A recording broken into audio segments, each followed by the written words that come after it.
Saygıdeğer basın mensupları, değerli siyasetçi, aydın ve dostlarımız, hoş geldiniz. Biz Kutsal Özgürlük Partisi olarak 4 yıldır hem yasal hem meşru zeminde faaliyet yürüten bir partiyiz. Hak olarak bizim parti programımızda da güncel talepler konusunda yer alıyor. Kapsamlı, öncelikli bir siyasal kafa ihtiyaç vardır.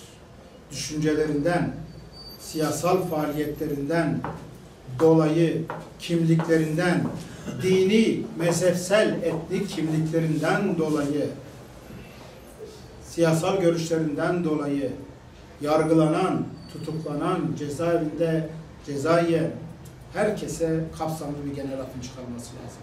Biz PAK olarak bu görüşteyiz.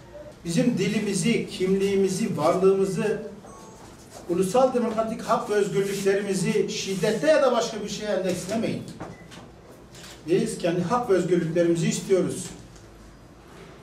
Ne süren şiddet ne de başka faktörler hiçbir şekilde bizim bu meşru talebimizi, meşru haklarımızı göz ardı etmenin sebebi yapılamaz. Yıllardır dış mihrap, terör ve benzeri söylemler altında söylenen ve haklarımızın hiçbirini kabul etmeyen bir anlayışla karşı karşıyayız. Düşünün, 95 yıldır süren Türkiye Cumhuriyeti Devleti'nde hala Kürtçe resmi bir dil olarak kabul edilmemiştir.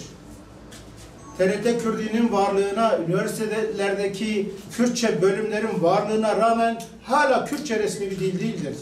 Evet, bu anlayışla hiçbir sorun çözümlenmez. Onun için çok net söylüyoruz. Kürt meselesi, Kürdistan meselesi milli bir meseledir, siyasal bir meseledir ve şiddette dayalı çözülemeyeceğini 95 yıllık pratik ispatlamıştır. Onun için Türkiye Cumhuriyeti Devleti'ne açık çağrıda bulunuyoruz. Savaşa, şiddete, her türlü çözümsüzlüğü derinleştiren yönelimlere son verin.